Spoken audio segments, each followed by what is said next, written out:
My name is Charles Oglesby, also known as Todd, Millionaire. Welcome you guys to another episode. The purpose of this podcast is to share the stories of successful African-American business owners and investors.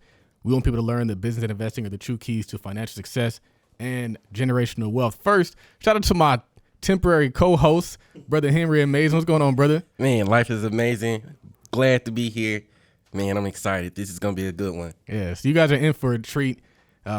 This guy, brother, he really needs no introduction, but what's really cool is if you've been on the morning meetup, he has a really dope introduction, and that's kind of how I got introduced to him. Being on the morning meetup, black dude with a Spanish name. Let me read this really quick. Jose is a highly sought after online brand and course creator with over 15 million in revenue generated from the courses he has directed. Jose's mission is to help coaches and speakers better serve their audience by packaging their expertise in a way that resonates with their ideal audience. So welcome to the show, brother. Man, welcome. I appreciate y'all bringing me here. The hospitality, you know what I'm saying? It's lit out here in these streets. Yo, I really don't like bios, though. Y'all know that? I don't know if I told that. I don't really like bios.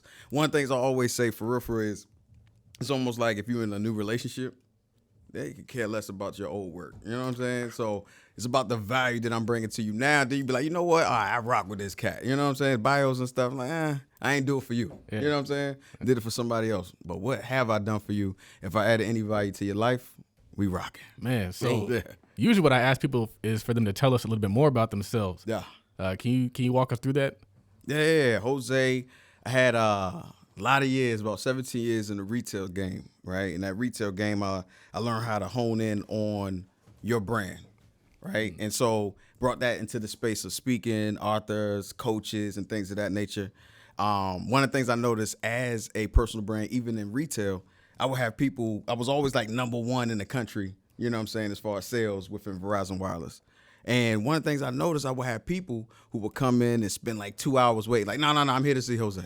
They sit on the couch or they go to Dunkin' Donuts or they go get some chicken. Like, I'm here to see Jose. Wait the time and they come through and spend more money with me than they would with anybody else. Yeah. Right? And so in that same thing, I noticed it's not about the product. It's not about as far as the actual service. It's about you. Right? And so I made my check. I created that experience. So when people came to see me, they was like, I'm only rocking with Jose. And I'm going to make you spend more money than if you went with Richard or if you went with Terry. Yeah. I'm going to make you spend some more money and you're going to spend more time, but the experience, right? And it was always about the experience and the value that I was bringing. Yeah, one of the things that I've seen you wear the shirt that says, I am the brand. And it sounds like that's kind of what you're hinting at. Can you talk to us about that? Yeah, so the biggest thing I work with is personal brands, right? And I think a lot of times people will put more effort into, say, a 9-to-5, or they will put more effort into a relationship, or they will put more effort into other things than themselves. And when I say I am the brand, just going back to even the 9-to-5, I've seen people who would be late for work and get in car accidents. I've seen people who would cry when they get rolled up, or when they get fired, they're ready to, tear the whole place up. You know what I'm saying? But they don't put that same effort into themselves or into their personal brand. And I'm huge on that because your personal brand, you have a brand story that is a hole in the marketplace, right? That story, the level of expertise, the things that you bring to the table, you're able to shape or change somebody else's life. But if you don't even understand who you are, you're not going to be able to understand how to get to the people, when that person who needs you. Yeah, and on the conversation we had earlier, we were talking about how it seems like there's this mental block for people where they don't have that belief in themselves. Yeah. How do you get over that?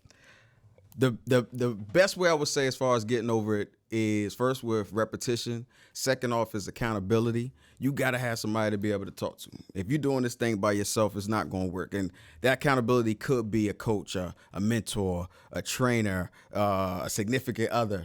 That's somebody who is not responsible but accountable for you. Yeah. Right? And then now, because even Christ said, who does the people say I am? Right? And so you think about it, a lot of times people don't even understand what they mean to the market or to their tribe, to their followers or what have you. Because again, you only know you. You only stuck with you. And sometimes you're so close to a thing, you can't see the whole skyscraper or you can't see the whole mountain. So you have somebody who's a little bit further back who could see the big picture across the board. So that's always, like, I would say, the first thing. And then also understand, I always break down branding or personal branding in 4 major key points. Like, first, who are you? What do you do? Who do you serve? And how are you different?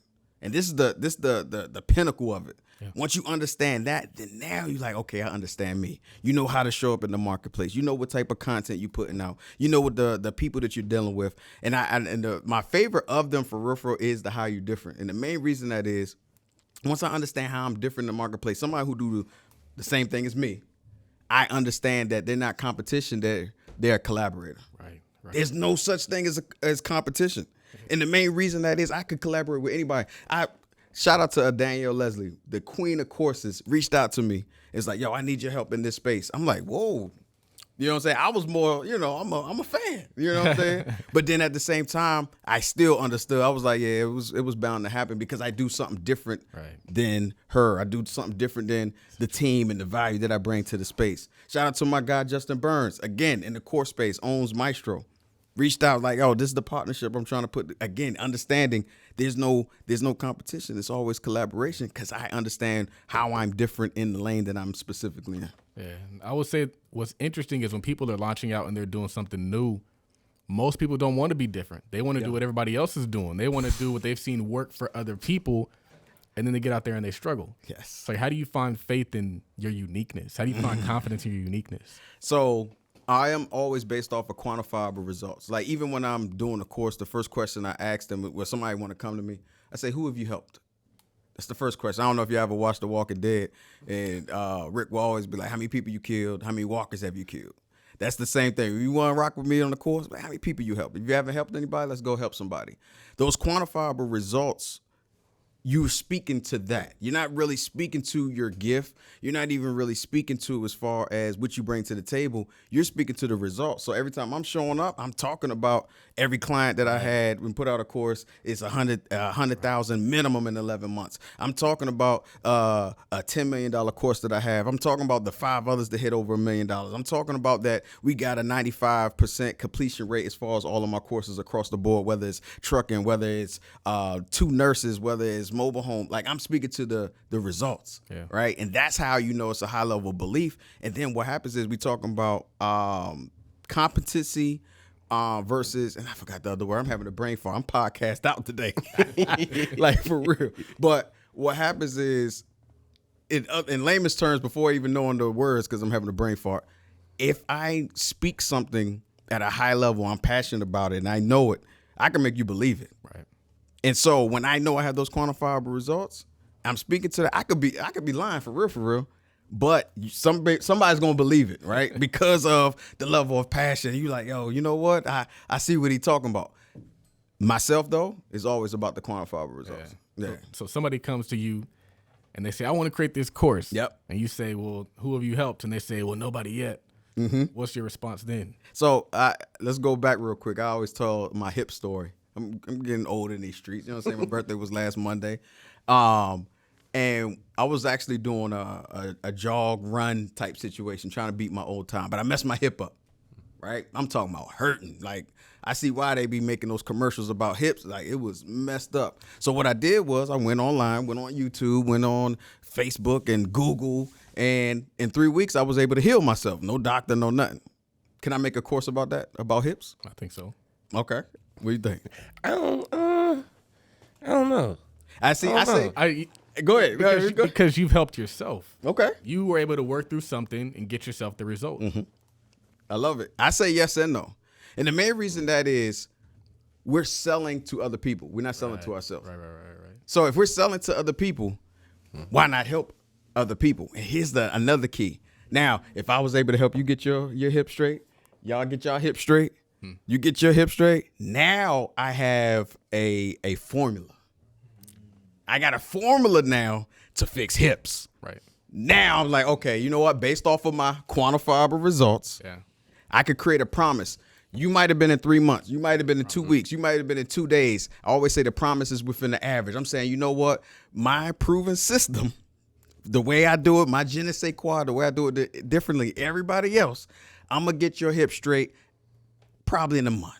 That's my promise. You know what I'm saying? Not a guarantee, it's a promise. And I always say your promise is in the average, right? So you take your lowest, you take your highest, you take your middle, and you take an average of it. That's your promise. Let's just look at it another way. I help somebody make $100,000. Great. I help somebody only make 5. Great. I help somebody make 20. Great. I help somebody make 33. Great. My average is probably in the, for real, y'all, again, I'll be doing the math wrong, but it's probably in the 25, 30 range in regards to the average. Okay, that's my promise. And there's a difference between a promise and a guarantee. Right. That's the second part, though, also with courses. Like, what is the promise? What are they walking away with? I hear all the time people like, yeah, you take my product and you're going to be able to, it reminds me of those medicine commercials where they just running off in the field in slow motion. I was like, yeah, this don't mean nothing. Or a Hallmark card. No, people want tangible. Like, what is that tangible thing, that tangible result that I'm able to provide once I finish your product?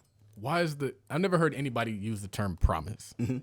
Why is that important? And what exactly is the promise to your brand and to your marketing? Yeah, so the promise off the break is if I'm coming in, I got to know what I'm getting out of it. Yeah. I always say 2 things, simple and selfish, the double S. I want to make it so simple for you that you understand it, and selfish that it's playing on your desires, your benefits, your needs, right? So the promise is basically saying, hey, this is what you're going to get out of it. Anything we do, it has a promise attached to it. You think about, oh, I'm going to McDonald's. I hope you ain't eat McDonald's, but I'm hungry as I don't know what. I'm on intermittent fasting, so 2 o'clock just came and I'm hungry, right? But I'm thinking about McDonald's. If I know that I'm going in there to get a quarter pounder and I'm getting, as far as some nuggets and some fries, that's literally what I'll be getting sometimes. You know what I'm saying? Don't fault me. I know there's a promise attached. I know what is coming after I pay my money, what I'm getting on the other end. But that's on everything. With the personal branding, you got to know what you're getting on the other end, but then you got to be able to explain it, right? You have to be able to explain it, and that goes back to the quantifiable results. An easy way I always tell people, let's figure out the quantifiable results that you've already helped. I call it SARS. A situation, action, and result. And I actually I used to actually train people in interviewing, and we had a STAR format. And the STAR was situation, task, action, result. I was like, task is what you're supposed to do. And then it's kind of like as far as the action, I was like, all right, man, get that out of here. Situation, action, result. So you think about any person that you've helped, mentor, whether it was a family member, brother, sister, somebody you just in passing, don't matter. What was their situation prior to meeting you? Yeah. Where were they at? What was their life like? Okay, you got that straight. What was the action that we put in place? Like, what did you do? Then what was the result of that action? Where are they at right now? And so what I do, we take that. These are now quantifiable results. And now I create a promise based off of that, because all I'm doing is wash, rinse, and repeating what I've done before. Like, literally, that's all it is. And some people just overthink this thing. And like you said in the original question, if they haven't helped anybody, I'm like, yo, just go help somebody. You can build the course at the same time. The thing about with the course, 60% of it is information. 40% of it is pain, problems, hurdles, obstacles, gateways, whatever that people are getting through. So here's the thing. You're an expert in whatever you do, right? You're an expert in whatever you do. The students or the people that you help, they're going to run into additional problems that you haven't ran into. Right. Now, because of your level of expertise, you're going to give them solutions to get through it. But what happens is it makes you a better coach. When you helping them get through, it makes you a better mentor. It makes you a better teacher. It makes you a better trainer, a better facilitator. You're like, dang, I ain't go through that, but I got a solution for you. I learned, matter of fact, I've been doing courses for a while. As I'm dealing with somebody right now, there was a new opportunity that came, a new gap, a new problem that I ain't dealt with. And I'm like, oh, this is good. And I'm going to put this in my course also because I never actually came across this. You know what I'm saying? Yeah. So you always want to base it off those results. Go out there and help the people. Make sure you get them somewhere, right? You know what I'm saying? Get them at least past where they are, and we win. No. I'll say, so one thing you had mentioned, you stated like, you know, I'm an expert, Charles is an expert. Yep. But like, I guess it's easy for us to feel as experts because we've been doing what we do for like years. Yep. What would you say to the person who may not have had like that much time put in, but they know their stuff. Yep. They know they can do it. Like, what encouragement would you give them? So I'm gonna say this. I don't even know what camera we on, but we in here. I always say, wherever level you at, you are an expert at that level. You're a guru at that level. Some of my contemporaries, they be like, I don't even like to use that word. I'm using it. Jose, the black dude with the Spanish name, Minnie Morris Chestnut, a.k.a. Idris Elbow, is saying this joint right now to you. You are expert. And see, what happens is we're not saying we're an expert in totality of this topic. We're an expert at that level. Right. So if I'm a 3, I could teach other 3s. I could teach the 2s, the 1s, the novices. And here's the thing about it. Being at a 3, there's certain, I don't know. My son's 19, entrepreneur, killing the game. He just taught at a high school yesterday, seeing him locked down as far as them kids. I'm in a quote unquote higher space, but I'm looking at him like, yo, that's fire. That's phenomenal. And so you being a 3, it's something that the 10's gonna look like, yo, I didn't even think about it because you have a fresh perspective. If you're a 5, again, was doing the same thing. I could teach other 5s. I could teach 4s, 3s, and so forth and so forth. Even if you were 1, there's somebody who you one step ahead. Yo, how did you get one step ahead of me? I'm trying to figure that out. And they will pay you in either time, they will pay you in resources, or they will pay you in money to get to that level of transformation in this space. I would say what's interesting about that sometimes is the criticism that you might take is where some people might think that you have to be a 10 in order to teach anything at all. Right. What do you tell those people? And see, here's the crazy part. Really? Because we're going on the scale of 0 to 10. There ain't no 10s. There's no such thing as a 10. For real. Because even as you learn, there's still more to learn. I tell people, like, in any topic or anything, if you can't talk about it for 2 hours straight, you might as well go learn some more. And you think you've been doing it for a minute. Oh, no. You need to go some more. So if you the king of podcasting, or you the king of baking cookies, or you the king of creating or cleaning shoes, or if you somebody who, it don't matter what you do, fitness, you should be talk about that thing for 2 hours. If you cannot, go learn some more. Yeah. And then once you learn some more, go learn some more. That's fact. Exactly. So there's no such thing as a 10, and we want to be constantly growing in this. Like I said, I just learned new stuff about courses like literally last week. And then at the same time, I'm still constantly looking at, okay, how people are doing certain differently. And then I also look outside of my industry too. What do I mean about that? You could be in the course industry and maybe you're looking at something that's totally off. I might be looking in fashion, or I might be looking in trucking, or I might be looking at somebody who do pottery. You're like, what? But it might be one thing that they doing over there. You're like, ooh, you bring that over to your realm. Now you look like a genius. Yeah. Because everybody is doing it this way. We always say success loves clues. Yet at the same time, if everybody following those same clues and doing the same guidelines, everybody going to look the same. It's going to take one who's going to be able to say, all right, let me do something just a little bit different. Now you look like the Kanye West, the genius. You know what I'm saying? Because you did something just a little bit different than everybody else is doing. It's easy. All we do is pull from other industries. I was going to ask you, you've worked with a ton of course creators. Yep. And I'm sure you've seen different levels of success. Yep. How much does that uniqueness and putting something out there that nobody else is doing play into success? Yeah. It's very big. One of the things I'm always looking at again is the gap. What is the gap in the industry? Now, if you're doing a real estate course, cool. What's the gap? Right. Right? It's always about the niche down. How are we going to niche that thing down? Right. So are we doing in real estate fix and flip, buy and hold? Are we doing 203K loans, right? Within that, are we doing Airbnb short-term rentals? Like all these different, there's a whole, matter of fact, whatever topic that you think you're an expert at, I want you to Google subtopics of that. And then you can actually Google additional subtopics of that so you can figure it out. Like everything is a niche down. Teach the niche. Even to be honest with you, slightly off topic, but niche down even in pain. You can niche down in the pain. Let's use it as an example. I'm always transparent and vulnerable, right? So when I was a kid, my mom used to have these iron chairs. One of the chairs fell on my big baby toe next to my toe on my left foot. Fell right on the toenail. So that joint ain't grow right ever since. My ex-wife used to always say, I love you from your ankles up. You know what I'm saying? It's just that left one ain't the best. You know what I'm saying? Sometimes I would never take my socks off when I would even go to a young lady's house. Okay, cool. Right?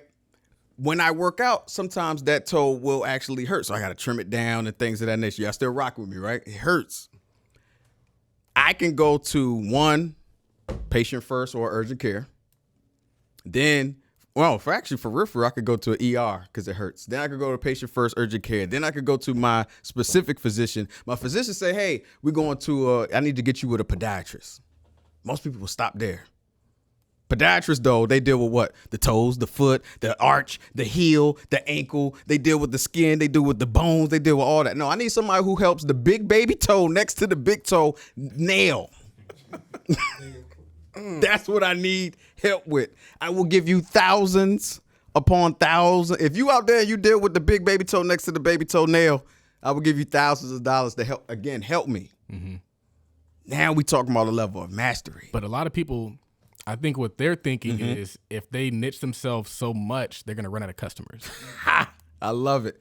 Look, even if they say 1 in a million, even if there's 1 in a million, that means there's 7,000 people like you. So you will always have an audience. You will always have a tribe. Here's the thing about it. When you niche down even on the pain and the people that you talk to, every time you show up, first off, we got the know, like, and trust factor, right? Mm-hmm. So they feel like they're intimate. They know you. They will like you, and then they will trust you because you're consistent every time because you're talking to me and my pain. Yeah. I always tell people, it's like, yo, I've been teaching and helping your pain longer than you've been dealing with it, right? And so what happens is it feels like, yo, you're a psychic. I know your pain before you're going to go through it. I know the situations before you're going to even go. You've been dealing with 3 months. This has been 30 years for me. Even if it's only been 3 years, it's been 3 years for me. And you've been dealing with for 3 months. I got you, right? And so what happens is a lot of times we feel like we gotta cast a larger net. Well, when you cast a larger net, it's actually got larger holes. So more people are falling through. And the actual people who need you, the people who got the bad baby toe next to the big toe, they not going to find you. Because you probably have a segment inside your course that speaks to that, but they never know. Yeah, and I want to make sure it's bigger than course. Everybody see the gut course. This is truly about your personal brand. Everything. Who you are, what do you do, who do you serve, how are you different? What do you mean by that? So, we'll give it to you. I don't care if I started wear a Got drywall shirt, right? And I started teaching or helping people put up drywall. There's certain people that's going to rock with me based off of who I am as a person, how I present the information. They be like, I don't know, I don't even need no drywall, but I might buy that. The way he talk about put that nail in there with the spackle and everything like that, I kind of rock with him. And I tell people the personal brand, your course, your product, your book, your program, your challenge, your workshop, your ebook, your book, your podcast, whatever is on top of the foundation, which is your personal brand. Yeah. I just talked about it before, and I talk about it a lot. I remember when my first house was getting built, right? And this is the reason why a lot of times people don't put effort into the personal brand because sometimes they don't see the rewards. But I remember my first house getting built, and if anybody who know when they got a brick ground, you drive by the house, you're like, oh, that's what my house is going to be. You can envision it. You can see it. Mm-hmm. And it's just dirt, just mud, you know what I'm saying? Got the little sign out front, whoever the builder's going to be. And then what they do, the next thing they do, they go and they dig a hole. So they dig the hole, they put in the pipes for the plumbing and set up the electricity and everything like that. And then they lay the concrete. Lay the concrete for the basement, making sure it's waterproofed and all. And the thing about it, this process probably took 3, 4, 5 months. Then they seal off the top of it. And if you drive by it again, it looks like day one. You drive by it again, it still looks level. But you had to do all of the work, the set the foundation up, which is your personal brand, which is the most important thing, because whatever I put on top of it, now we good. I put the house on there. If I change the color of the house, I could remodel the house. I could change the bathroom. The foundation stay exactly the same. Yeah. So once we figure out that, I could put out a book. I could put out a planner. I could put out a podcast. I could put out a course. All that is just something or element right on top of your personal brand. That is it. So once we figure out what that is, so when I'm doing courses, at the same time, we're working on the brand. Yeah. You know what I'm saying? We're not just putting out a product. Matter of fact, I'm going to be honest with you. I hated courses. This is why I got into the industry. I hated it because, I don't know if y'all remember, before the internet was like, yo, buy my product, $69.95 plus shipping and handling. It was a DVD box set, a book. It came in a little folder, CDs and all that other stuff. It was like, all right, this is going to help change your life. I don't know anybody who was doing it. Cool. Then the internet came out and everybody was like, not everybody, but a lot of people was like, oh, I'm going to put out this product, da-da-da-da-da. And what happens is in this industry, we still had an 8 to 10% completion rate and people were still paying thousands upon thousands of dollars, but not getting the transformation. Mm-hmm. And I went to my coach. I was like, yo, this sounds stupid. I'm tired of hearing about it. I want to create the new thing. And I'm always looking for the gap. And he said, yo, I feel you, but it is still the best vehicle. I was like, okay, cool. I came from the music industry. And if you're in the studio and you say, y'all don't like that hook, and you don't have a something to contribute to make it better, oh, they're kicking you out and you ain't coming back. So I'm in that same mindset. If I'm complaining about courses, how can I make it better and make the industry better? Yeah. So what did I do? I was like, all right, if people are not completing it, they're paying tens of thousands of dollars, thousands of dollars as far as for this product, but they binge watching Netflix. They watching Game of Thrones. They watching Power. They are looking at, of course, The Walking Dead and all these different things, and also doing trilogies of movies and spending time at home. This is all before COVID and all this other stuff. I'm like, yo, they spending this time on something that they ain't even pay for, but something they pay thousands. They get, okay, why? And so that's what I built, and I started to study why people will actually. You ever been? I binge watch some stuff, and you be like, yo, I know I gotta go to the grocery store. I know I gotta pick my kids up, but yo, that next episode look like it's about to be fire. I'm going to stick with it. That's how I build my courses out. So we make the – go ahead. Yeah, and because I'm guilty of that. I've bought a few courses. I can name 3 off the top of my head that I have not finished, and one of them was a very expensive course. Mm-hmm. How do you get some people to – how do you increase that completion rate? So let me ask you this first. Whose fault is it that you didn't complete it? You know, I think this is the answer that I'm going to blame myself, but it's really the course creator. No, it is the course creator. I tell even my people who I rock with now, it's like, yo, I rock with you and I appreciate you, but I don't do this for you. I do it for the student who's going to take it. Main reason that is we have to understand why they're not completing it. We have to understand why there's certain barriers or pain points or certain blocks for them to not to do it. I don't care if it's time. I don't care if it's they not entertained by it. If it's not the education, if they're not motivated as far as if they're not driven, because sometimes I don't even like to use motivation. If they're not driven as far, we have to be able to figure that out, and then we create a solution for it in it, right? So one of the key points that I always say within a course is wins. There's a strategy that I would use where at minimum, we're going to have 5 specific wins in the course, minimum 5. And I'm going to just say, just to make it easy, every course is slightly different, but out the gate, I need a quick win. Most people, they wait to the end to have your win, but if everybody not getting there, there ain't no win. When you say win, you mean you're giving them something tangible to take and execute on. Yep. And then now what is that? It causes a dopamine hit. I like the way this feels. And now they want to learn. They want to do more. Cause I like the way this feels. And the thing about it, we have to get it out the gate. Here's another thing. Now, I've ruffled feathers with this. Remember, I studied the back end of this. We never start off with mindset. Lord. Wow. I feel bad because that's always been my thought. Like, right. You got to get people ready to receive. Right. So let me tell you, I love it. Think about, like I said, I got teenagers. I know what they need in the space. But if I tell them to do this, they won't. I use a perfect example. My son is a full-time entrepreneur, just paid $55,000 at 19 years old for a mentorship with Myron Golden, right? Out here killing it. They're 19. 2 years ago, when I said he needed to be in entrepreneurship, he's like, Dad, everybody don't have to be an entrepreneur like you. Da-da-da-da. Okay. But I showed him. I told him up front. Yeah. Right? I told him how he should think. I told him what he should do. And he rebelled. No, I don't want to work at the movie theater. I want to work at Old Navy. When I showed him throughout the process, that is, so in other words, we don't start out with mindset. The whole course is mindset. Right? Because if you start off with mindset, you're telling me, I already spent $2,000. I already spent $5,000. You're not telling me how to think. Mm-hmm. And now, don't get me wrong. Mindset works great on a live component. We're talking about a pre-recorded situation. And I always call it course language. When you have it where somebody's viewing it on their phone, viewing on their laptop, tablet, you know what I'm saying? Computer is a different way that people resonate. It's just consciously or unconsciously that they actually deal with the content, right? So we have to ensure that we are speaking to their language. And if you tell me how to think after I already know how to think, I already paid the money, I'm already lost. Think about it. What's every course start off with anyway? Mindset. And we got a 8% completion rate. Dang, people don't like mindset. But it's an innate nature. It's human nature. We've been doing this as kids where somebody tells us what to do, that we're going to rebel about it. And well, not even what to do, but how to think. Yeah. But the whole thing is mindset. I always tell people, look, we start out, who am I, but we're going to get it out the way quick because nobody cares about really who you are. Right. Mm-hmm. They want to get to the transformation. Why am I here? All right, we're going to say, why am I here? What is it, give my idea or what the course is about. What qualifies me to be in front of you? Mm-hmm. Then you're going to actually do, I call it almost like a pre-cap, even to the point where sometimes the first module, the first lessons, I actually record those last.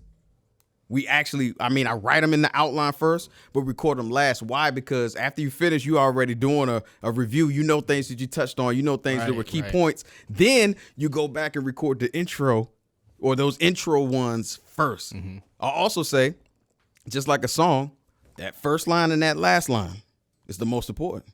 Why? It's the first thing that they're going to remember. So really the first verse is the... But that last line, we got to ensure that last feeling that they have, that I got people say, yo, I did that course. I didn't know you did that course. I did it 3 times. One time myself, then I brought my wife in it. Then I went back there and did another. I'm like, yo, that's crazy. That's crazy to me. So while, yes, I have a 90+% completion rate, they don't count his 300%. They don't count somebody who doing 200% because they watching it over and over again. Like education, entertainment, inspiration. Can you get all 3 of them in your product? And again, I don't want to just say course, because a lot of times we hear course and people shut down.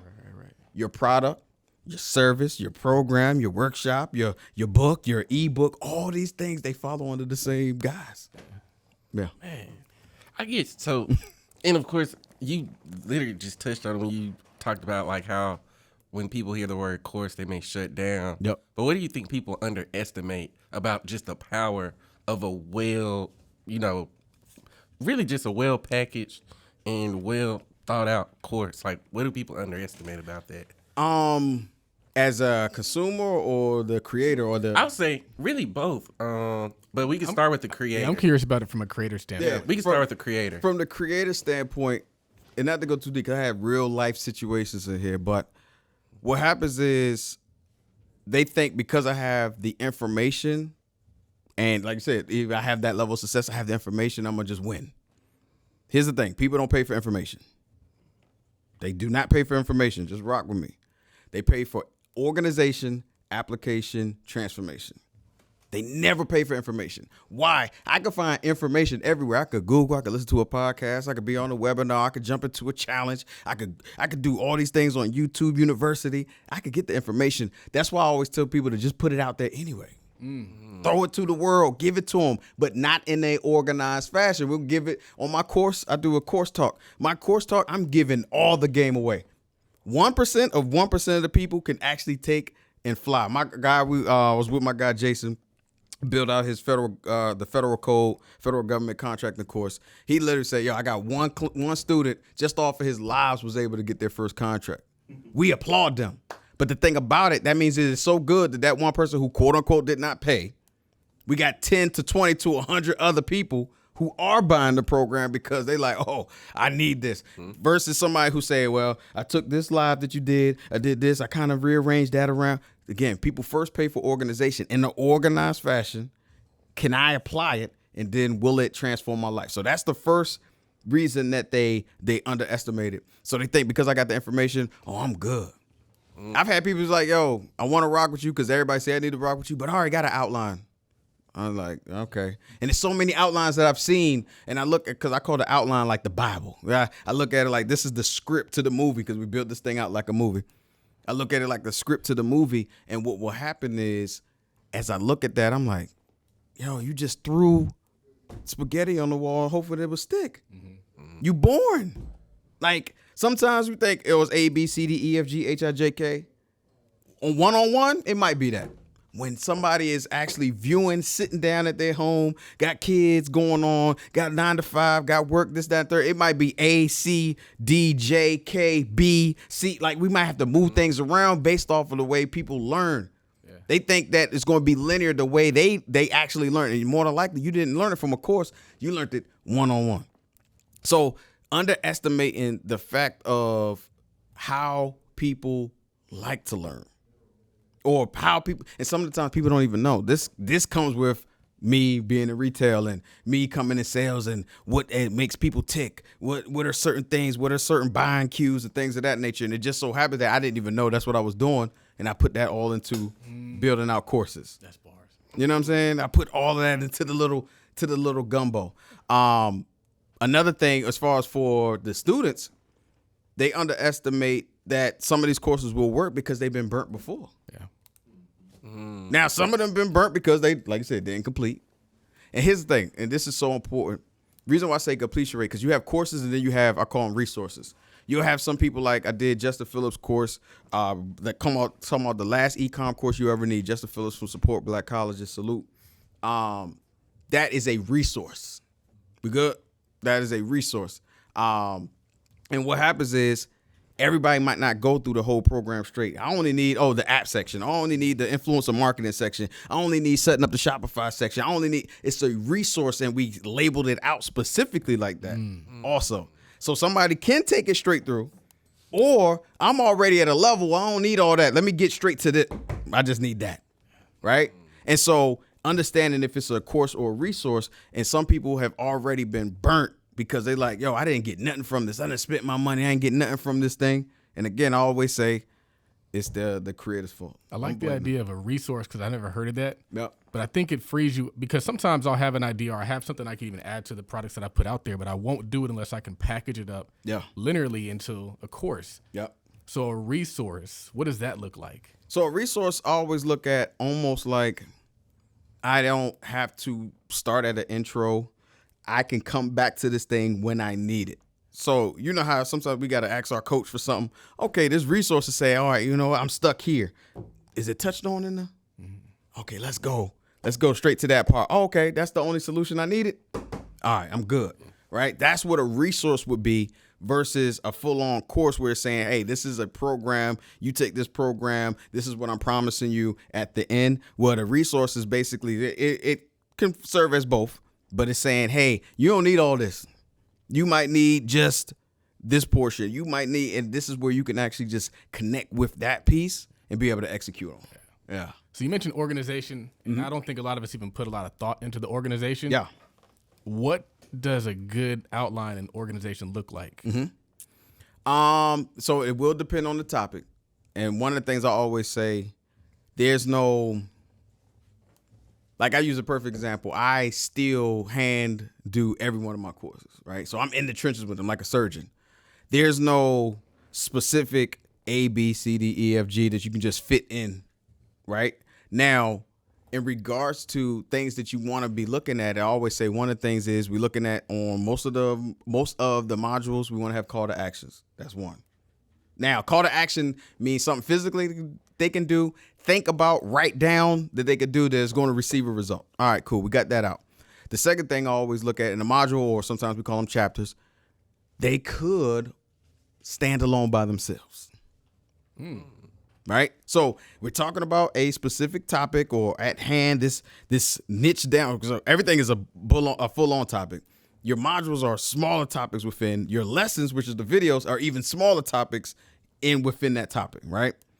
So those modules should be almost able to stand alone by themselves as a mini course. The second or the third part of that is lessons. On average, I want to make sure I'm clear. On average, we want those things to be between 5 to 8 minutes. The lessons. Yep, the videos. Okay. Now, some of them can go a little longer, but not all of them. All right. So no long chunky thing, no hour-long session. No. And I'm gonna answer that one too. And the main reason is we want it bite-sized. We want it digestible, right? If it needs, and I'm gonna stress needs to be longer, great, we can do that. But we should be able to get any specific niche down topic done in 5 to 8 minutes. And then if not, we can continue in the next lesson. Main reason I've seen so many people do even replays, and this is something for people who do replays, long form stuff live, and you want to put it out to the people. Chop it up. Now, actually, let me run it back. Before you do your lives, because you always want to think about the evergreen, Before you do your lives, what I want you to do is strategically write it out so I can chop it up later. Yeah, that's what I was gonna ask you, because sometimes when you're going live, you just freestyle. Right. So you wanna have it so you can chop it up. This is for those who doing webinars, jumping on Zoom. You want to be able to create it so you can chop it up later. So don't just hop on live, just hopping on live. Right, exactly. So then when you chop it up, now again it's sectioned. This because I don't know if y'all ever been on something that was long, like a replay or whatever, and I'm like, all right, I'm at 33 minutes. Man, I gotta turn off the oven. And then something else happens, and then you come back like, was I at 33 minutes and 2 seconds? Was I there? Man, you know what? Don't even worry about it. Versus if it was chopped up, oh, I only got 12 seconds left in this video. Oh, I only got 30 seconds. All right, that stove could wait 30 seconds. Yeah. Let me finish that. And so when I come back, okay, I know I'm in lesson 4. That's key, because sometimes the courses that I haven't finished is because the module is so long that I ended it. And I was like, I don't even know where to start again. Exactly. And again, it goes back to the dynamics of how people learn. And a lot of times it's right in front of our face. How do we learn? Yeah. Nobody wants to sit That's there. true. Nobody wants to sit there and just come on. Like, and the same thing with the people.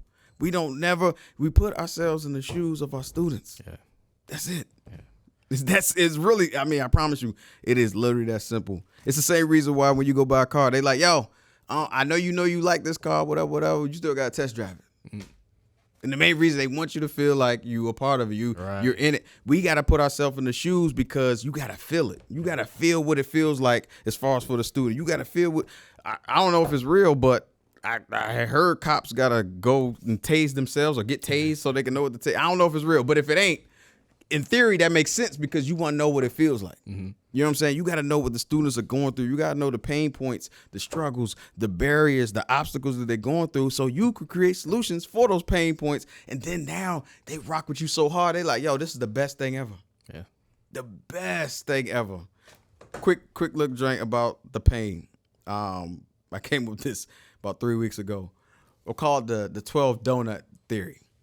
And so with the 12 donut theory, when I worked in retail, everybody would bring, one designated person that would bring the dozen donuts, right?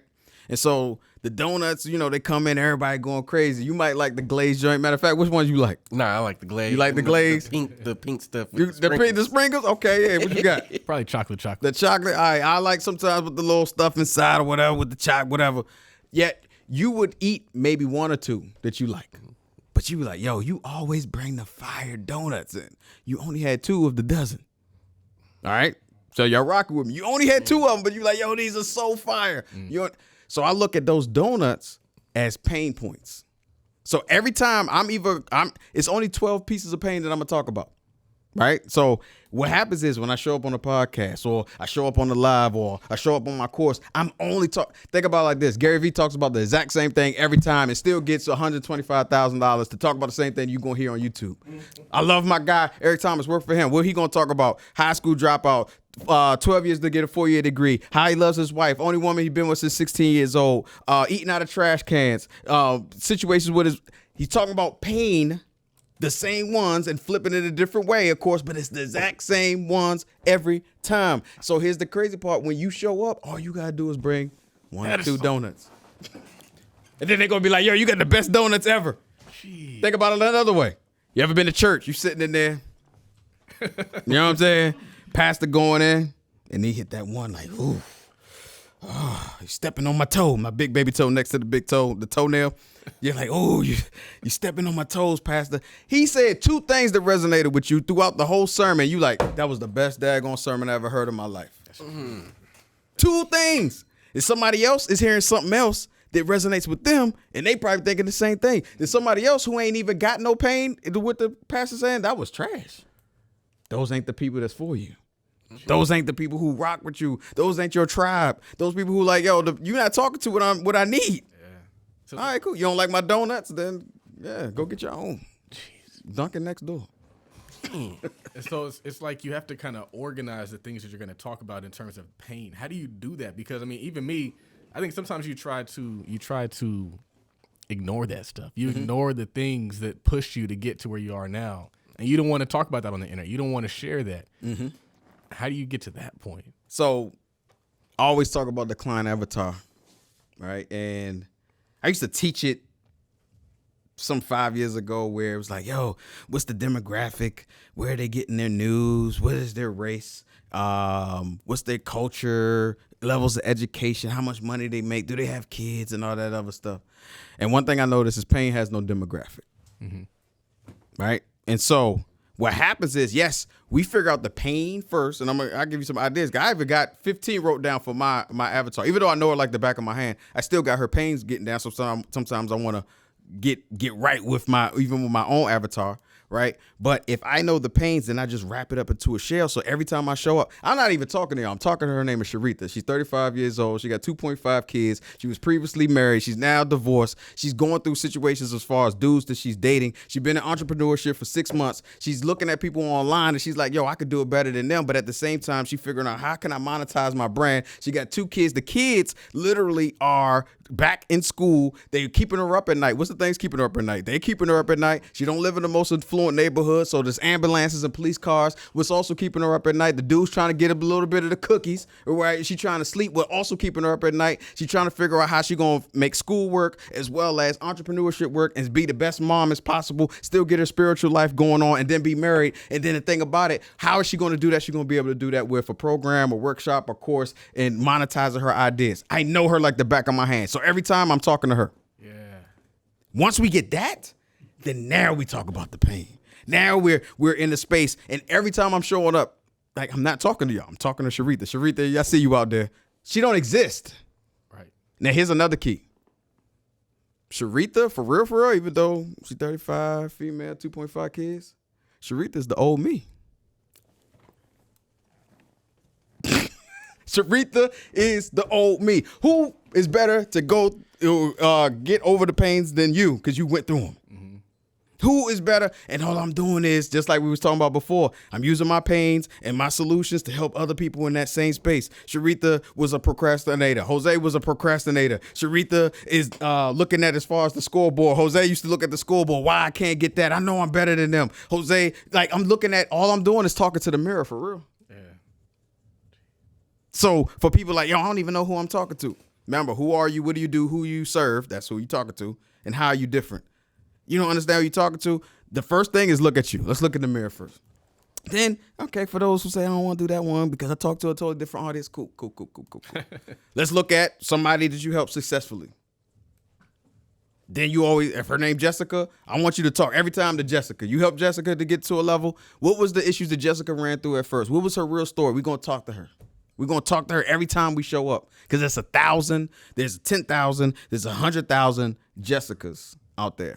Now, again, those Jessicas might, out that 12 donuts, remember, might only deal with 1 or 2 of those pieces of pain. But at the same time, I'm only showing up with the 12. Yeah. I'm only showing up in total with the 12. Now, Sharitha, I got 15 to 20.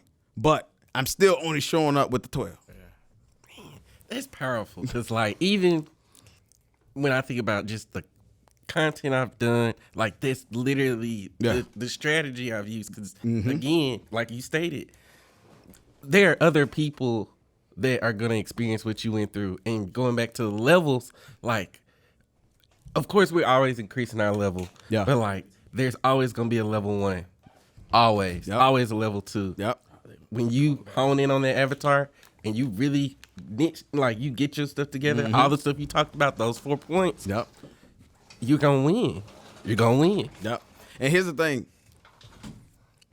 You're going to win. It might not win on your time also. And that's another problem. Most people are like, oh, I want it now. You're seeing somebody's 20-year run versus your 2-month run or your 2-year run. You think, I use Joe Rogan as a perfect example. For 12 years, he's been in the same thing, doing the exact same thing in regards to podcasting, and the stage came to him. Nothing has changed. Right? He working out in the gym. That podcast, he's just working out in the gym. I'm shooting my jumpers. I'm shooting my J's. Same thing. Everybody need to be in the gym. And the stage will come to you if you are consistent in that space, and if you are diligent in that space, and you know the purpose of what you're doing in that space. All you're doing is shooting it. And here's the thing about it. When you in the gym and you practicing, there ain't no cheering stands. There ain't no people, you know what I'm saying? Ain't no cheerleaders. Ain't no, your mom ain't out there like, come on. You out there more than likely by yourself. You might have your coach or your mentor or your trainer. You might have them with you, but it's just you. Yeah. You, and sometimes also in practice, your team. We ain't even got no scoreboard up. So we can't look at it. what will happen is the stage comes to you, and now all it is muscle memory. It's like, dang, I ain't even know. Muscle memory. So I want to talk about pricing. Yeah. Because there's this battle between high ticket, low ticket. Yeah. What's your take on that?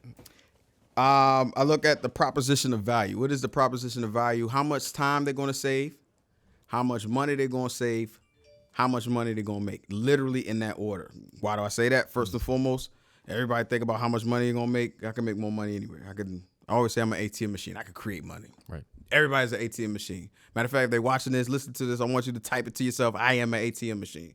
So you can always create money. I cannot create more time. So the course value first starts with how much time I'm going to save. It took you 20 years to learn this. It took you 10 years to learn this. I'm trying to learn this in 2 months. I'm trying to learn this thing in 6 months. I'm trying to learn this thing in a year. All right, great.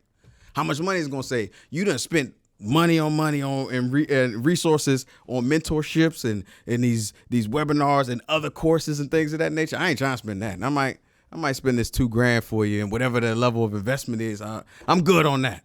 And then how much is it going to make me? So I always say, would you buy a $10,000 course? It depends. Right. Now, depending on people's level, they're like, nah, I ain't going to do it. I was like, okay, cool. If that $10,000 course showed you how to make $11,000, would you buy it? There's still some people like, $11,000. I mean, $1,000. It's like, okay. Now, if that $10,000 is able to tell you how to do $11,000 every month, is it worth it? Again, it's all about the value, right? So, pricing wise, I always say, now depending on whether you're doing a mini course, I call it mini starter course. If you're doing a signature course, if you're doing a certification course, workshop course, those have different values attached to it. Right. Now, all of my signature courses, I'll always start at $1,000 or $997. Just a rule of thumb that I would have because we create something that's worth that. Now, could we go higher? Yes, we actually do. Depending on, again, the market, and here's the thing is it can go up and down. Right. The reason why you don't want to undervalue your course, again, I go back to a store. I'm big on stores. This is my coach always got me. I never forget it. I used to I dislike people who used to get the free lunch. I don't care. Y'all, I used to be mad at y'all for real. If you ever had free lunch, I was hating because I had my bag lunch. My mama made me that sandwich and had my juice and my Capri Sun or whatever. But y'all had the pizza. You had the little chicken. That free lunch used you know to be what I'm supreme, saying? man. Like crazy. So my favorite was the pizza, right? And so I never forget. Sometimes we in there, we trading up. Oh, I want that. I never forget. One of the dudes almost at the end of lunch, he was like, "Yo, Jose, I got this pizza if you want it." Now, don't get me wrong. The grease to be on the pizza was there. The tray was clean. Everything was good. And I wanted that pizza. But the first thought was, did you spit on it? Did you step on it? Did you put your finger in it? Did it fall on the floor? Right? Because there was no value exchange. Right. So, and the perceived value is, okay, did you spit? So sometimes when you put a course out that has a lot of value and you charge for low, what's wrong with it? Did you spit in it? Did you put your finger on it? Did it fall on the floor? People automatically are like, yo, I can't rock with it. But if you change the price of it because you're bringing that level of value, oh, now it's worth something. Right. You know what I'm saying? My guy, Marcus always talks about, was like, yo, I got a Tesla. If I was to put it on Craigslist for $6,000, people were like, yo, what's wrong with it? Mm-hmm. Like, did it catch water damage? Yeah. Did you spit in it? Did it fall on the floor? Did you put your finger in it? You know what I'm saying? Just because of the price. Yeah, that's crazy. You know what I'm saying? So that's what happens with courses. The thing is, though, sometimes because I'm a proponent of affordability. Mm-hmm. And Love it. sometimes even with the African-American community, maybe we might not have that high of a willingness to pay top dollar for some content. Yep. So it's like, how do you get customers to that level? Because I know that's one of the things we were discussing on the earlier show is like, all right, you're going high ticket, now what? Mm-hmm. So first and foremost, affordability is dope. You want to take people through almost like a life cycle though, right? So you're not always going to jump straight out the window, oh, I got this high ticket offering. Mm-hmm. Another theory that I always call it is the 5 grape theory. I talk about it a whole lot. What's your favorite grape? The red, the green? Probably green. All right, my favorite is the green too. So think about, you know what I'm saying? What's your favorite? The like the standard. Yeah. Seedless seeds. See, I love seedless, but I know it ain't like organic. Yeah, it ain't supposed to be. I like the seedless joint. So think about what the function of a grape is. The function of a grape is to what? Hydrate you as well as, suppress some of the appetite. All right? So mind you, I'm Jose the Grape Dude. I give you the fattest, the juiciest grapes. Again, I'm going to do this thing once a day for 5 days a week or what have you for a whole month. 22 days roughly. I'm going to do this thing for you. Mm-hmm. All right, cool. Touching base with you, giving you these grapes. All right, cool. You see me and it's like, all right, it's not fully relinquishing as far as your thirst, not fully relinquishing your appetite, but they fire. So I do that same thing for a month. Then I do it for another month. Then I do it for 3 months. I'm feeding you. Then I come through with the bushel. The bushel's for sale though. Mm-hmm. One, sometimes you're always going to feel like you're obligated, right? Because I've been feeding you so much and I didn't charge you. Then I got that work. It's the drug dealer mentality. We know why the drug dealers work because they're going to give you that work before that. Right? That same thing happens for a high ticket product. Like, I'm giving you so much fire, so much game that you still going. Another one I use Miss Shirley at Costco. This one I just came up with. Miss Shirley at Costco, because I went to Costco one day and I was like, I'm hungry as a mug. Like where I'm at this right now. Miss Shirley she in the back near the freezer section. She making spinach quiche. I don't even like spinach quiche. But that don't smell fire. Got the butter in it. Got the 2 flames. She back there chefing it up on a little pan. Got the little apron on, Costco, chefing it up. I said, let me taste that. Taste it. Hey, Miss Shirley, this thing good. Can I get another one? She's like, go ahead, honey. I was like, Miss Shirley, I'm trying to learn how to do this. She was like, man, if you don't just go into that freezer section on aisle, blah, blah, blah, and pick it up. I take it home, follow the directions, put it in the oven. It don't taste like Miss Shirley's. It don't taste like it. So I go back to Miss Shirley. I did everything you told me to do. I did it. And she was like, honey, I could teach you how to do it. Let me send you this invoice first. Let me send you this thing. Now, Miss Shirley ain't going to charge me no invoice, but that's the same thing. People going to want to try your free samples, and you're going to give them that fire and give them that work, but they're going to need your help later to get to the next level because they're not going to be able to do it themselves. True. They not. I don't even like spinach quiche, but I'm going to pay Miss Shirley like, hey, Miss Shirley, I'm trying to make this thing like you did. Yeah. And so that's what we're looking at as far as the value. We gotta take them even through a level, whether it's our social media, our YouTube, our community, where we're cultivating this thing. Think about anything you've ever bought for somebody. More than likely, unless somebody sent you like a review or testimonial, you're not gonna just buy it arbitrarily. Now, if you've been rocking with this person for a minute, they say 12 to 15 touch points. I don't know what it is no more because we're always getting touched. You know what I'm saying? It's like some To Catch a Predator. We always get in touch with social media or something like that. Always get in touch. So it might be even more. But if I'm touching the people with nothing but value, and I'm touching the people with transformation, when I do come out with a product, and it might be a smaller one, it might be just a small ebook. Yeah. It's going to now get your email and your name and your number. Then at the same time, I'm going to send you more value throughout the day or throughout the week. And you're like, I like that. Then I might have a little small program, or I say, hey, I got a workshop, this smaller workshop. All right, cool. You like, I'm loving this. You know what I'm saying? And then you're like, okay, I got the $2,000 boy. Then you got the $10,000 mentorship where it's the one-on-one small group. Then I might have as far as an even smaller group with limited access to everybody, but you pay more because you work with me and I'm giving you resources. So you went through something where you were getting it for free. You still invested your time though. Mm-hmm. Remember I said you're going to invest time, resources, or money.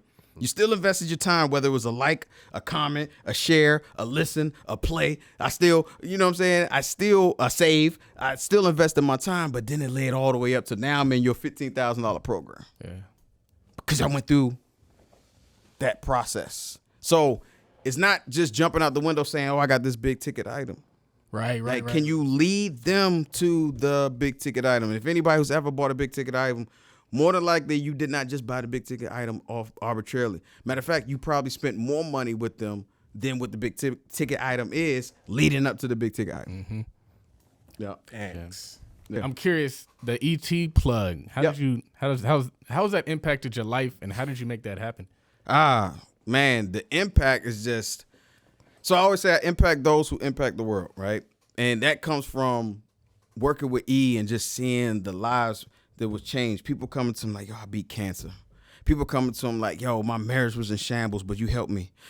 People coming to like, yo, I made $1 billion based off of one of your movies or watching your videos.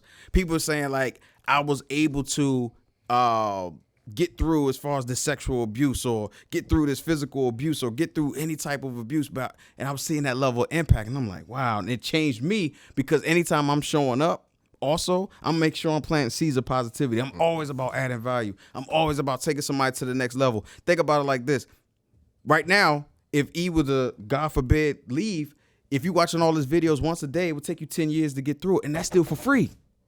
Like you could go for free and watch all these videos and it would take you 10 years to get through all of them, right? For free. So why wouldn't I add value to people who I come in contact with, right? So that was the change. How did I do it? The long story less long. I always tell the story. It's funny. My boy Miguel, shout out to Miguel. He was like, yo, you heard this dude named E.T.? And I always be like, yo, the dude who was yelling, right? You know what I'm saying? I was like, yeah, I kind of, you know what I'm saying? I know his stuff. He was like, yeah, well, in Maryland, he's about to have like a VIP brunch. And I was like, okay, bet, I'm trying to be there. I was like, how much it costs? You know, I'm cheap, frugal fanny. I was like, yo, I don't know what's going on. He was like, nah, it's free. I was like, ooh, I like free. I like free. He said, but. I said, oh, I knew it was a but. He said, all you got to do is be a part of Breathe University, his community. I was like, oh, I knew it was a catch. He said, it's only $19.99. I was like, okay, I could swing that. Is there a contract? He said, no contract. Now you talking my language. I'm going to jump in, you know what I'm saying, get to the brunch because I knew the VIPs cost $700 plus, right? So if we're going to get this intimate thing with him, I was like, all right. So I signed up, got my shirts and everything like that. Showed up, but I showed up with my cameras. I wasn't showing up to receive. I was showing up to give. Mm-hmm. So what I do, I started shooting. I had a camera, 2 cameras, literally. One for video, one for photo. Pop, pop, pop, pop, pop, pop. Shooting. Then they was like, you know, long story less long. They was like, yo, I need you to come to this event. Pop, pop, pop, pop, pop, pop. Then traveling. Pop, pop, pop, pop. And it got to the point where like my photos and videos was like 70% of the Breathe University as well as his website was my stuff. Now, was I getting paid? No. Yet at the same time, those seeds that I planted is the reason why I'm even in this seat right now. Right. Those seeds that I'm planting is the reason why my son is in the position he's in and the mentorships that he's in and the rooms that he's in and walking in. And like literally I always say that my camera got me there, but it was my character and me that kept me there. Mm. Right? And so that is what changed the trajectory of my life and helped me find as far as my calling and my purpose. Because let it be before that, right? I always say on your journey of life, you more than likely will bump into your purpose. Yeah. Because most people are like, yo, if you told me 3 years ago I would be here, I wouldn't have believed you. If you told me specifically 8 years ago that I would be here, I wouldn't believe you, right? Literally, he was the one to help me impact those who impact the world. Yeah. I always wanted to be on some Black Godfather stuff. For real. I never wanted to be in the front. I just wanted to be in the back. Like, oh, Jose, oh, you was working with him? Oh, me too. Yeah. Oh, okay.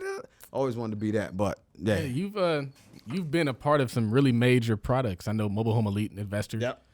And some other ones, but that's really cool. I noticed that you always wear the same hat. Yeah.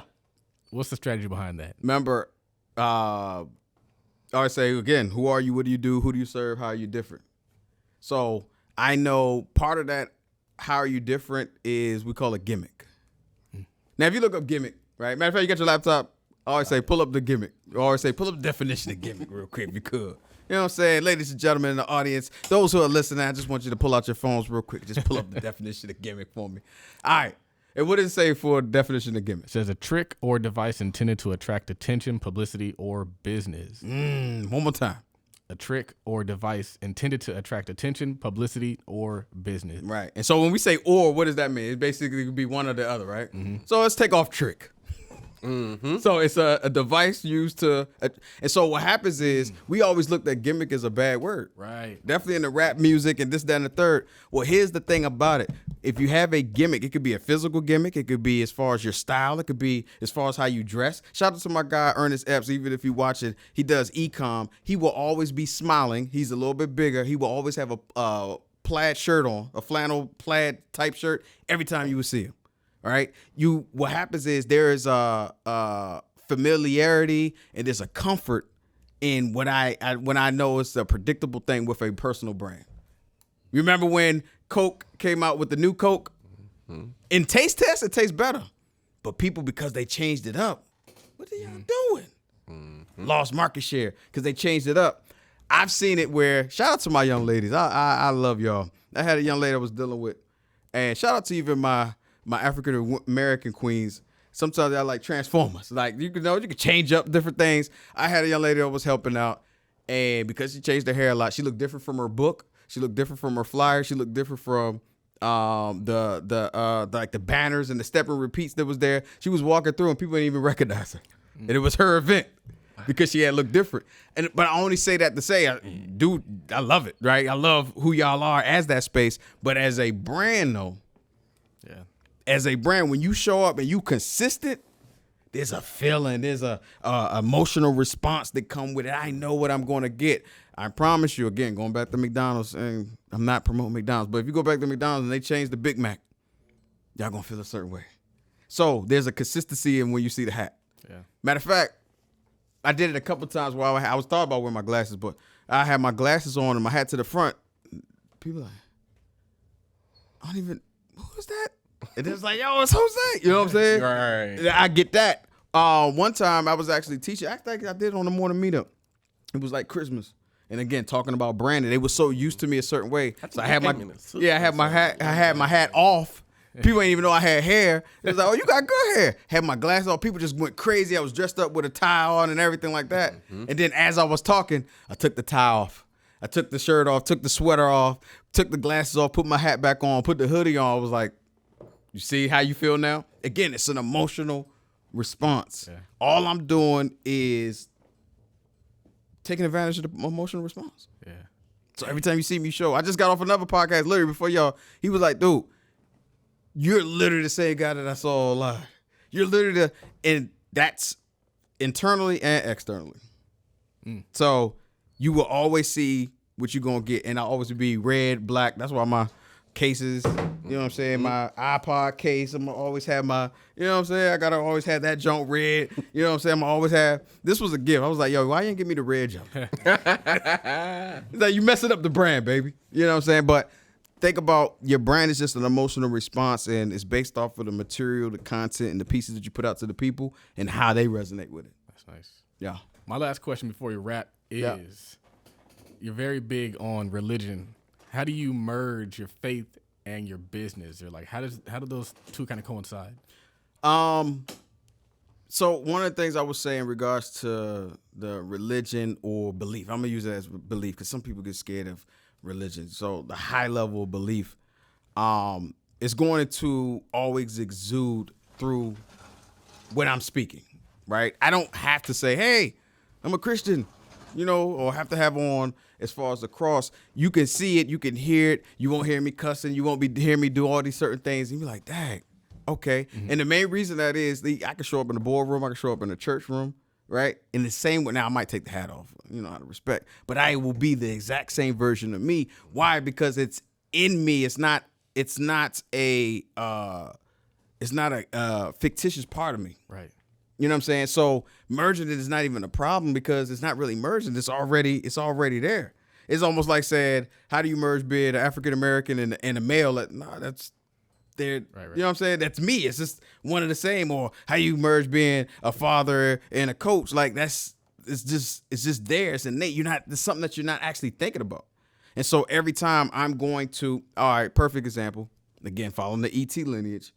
I heard somebody when he had spoke for Five Guys. He was like, yo, every time I hear you speak, it's kingdom principles in motivation. Now, E is a pastor, even to the point where some of the stuff I will put spiritual development up on his YouTube, and some of the different demographics, like, we ain't trying to hear about that Jesus stuff. Some of them be like that. Now, if you listen to it on the outside looking in, it's the same message. It's just it's going to be a sprinkle more God, a sprinkle more Jesus, a sprinkle more of this, a Bible scripture. But it's the same message. Nothing has changed. So, again, how do you merge it? You merge it just by being you and showing up who you are. That goes back to who you are. Remember who you are, what do you do, who do you serve, how are you different? Who are you? What is your level of belief? What is your level of characteristics, the values that you bring to the table? What makes you tick? What makes you move? What are some of the circumstances and experiences of that you've been through that make up those characteristics of who you are? Not your job, not what you do, because that's the second one. who are you as a person? Then that's why there's no, it just is who it is. It's just me. That's dope. Yeah. I got a few rapid fire questions. All right. That's my last question. Yeah, my yeah. first question is, what's your favorite business or investing book? Business or investor book was The One Thing, and then also, I guess you could say it's business, The Brand Flip and The Brand Gap. Yeah. What sets apart successful course creators from those who give up, fail, and never get started? Say that one more time. What sets apart successful course creators or brand builders from those who give up, fail, or never get started? Having somebody who's going to hold them accountable.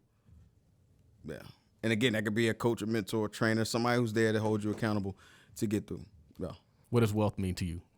Wealth for me is faith, family, finances, freedom. So literally starting from the faith down as far as to the family, down to, well, actually I said finances, but before that is my fitness, because if I look at as far as mental wealth as well as physical wealth, is more important than even monetary wealth, right? And then you got the finances, and then you have freedom. So that's what success looks to me. Like literally, am I making sure that my prayer life is right? Like I always look at like, okay, if I'm like, remember I said we can never be at a 10, I'm always trying to get better in that. You know what I'm saying? Okay, in the family joint, still got 4 remaining kids. My youngest passed away when she was 5, so I always have 5, but I still have 4 remaining kids. Am I being the best dad? Am I being the best person to be ready for marriage again? All right, cool. Then we got as far as the fitness space. Am I working out? I went to the doctor. He's like, yo, your cholesterol up. I'm like, come on, doc. You know what I'm saying? It's the heaviest I've ever been. I'm trying to get aerodynamic in these streets. Is my fitness together? Am I walking right? Am I doing what I'm supposed to do? Am I eating right? Then we got the finances. The one thing I always say about the finances is, if I'm doing what I'm supposed to do and making sure I'm taking care of people, God provides that. Yeah. Like I've never had to worry about finances, because matter of fact, I can guarantee anybody under the sound of my voice, you never heard me sell nothing. Like never. I might talked about certain things, but you never heard me sell anything, because if I'm taking care of the people like I'm supposed to, now of course it's fee or free. It's still a fee. But if I'm taking care of the people like I'm supposed to, God provides that. And then we have freedom. Dope. Yeah. Man, that was powerful. You were on the edge of your seat the whole time, man. What's your takeaway, Henry? So, just for the listeners, like I've been learning from Jose for years, right? So, like I'm just like a kid in candy store, and I'm holding myself back because each time he says he like dropped the gym, I want to just echo it like, y'all listen, because I implemented, got results, and that's what's helped me build my personal brand. What has helped me to continue, and what honestly has helped me to build these relationships. Let's go. Because again, you are the brand when you know who you are and you are confident in that, and you know who you serve, you know your why, you know why you doing it. Like the how, you'll figure that out. But if you have all of those, like your character intact, dope. Yeah. Where can they find you? Where can they follow you? Where can they support what you have going on? Yeah. At featuring Jose on IG, at featuring _Jose. Deeper than the brand.com. Shout out to my I2M, I2C people. We out here in these streets. Gotcourse.com. Out here in these streets making some things happen. Everything that I've ever done or taught, I'm putting it together and packaging it up in one place, not just for courses though, but at the same time for your personal brand and for anything else, all in one space. It's different too. Man, it's different. Great show, man. Thank you guys all for tuning in. I know you listen to every second of this episode. So, this is another episode of the Millionaire Talk Show. My name is Charles Oglesby, also known as Todd Millionaire. We out.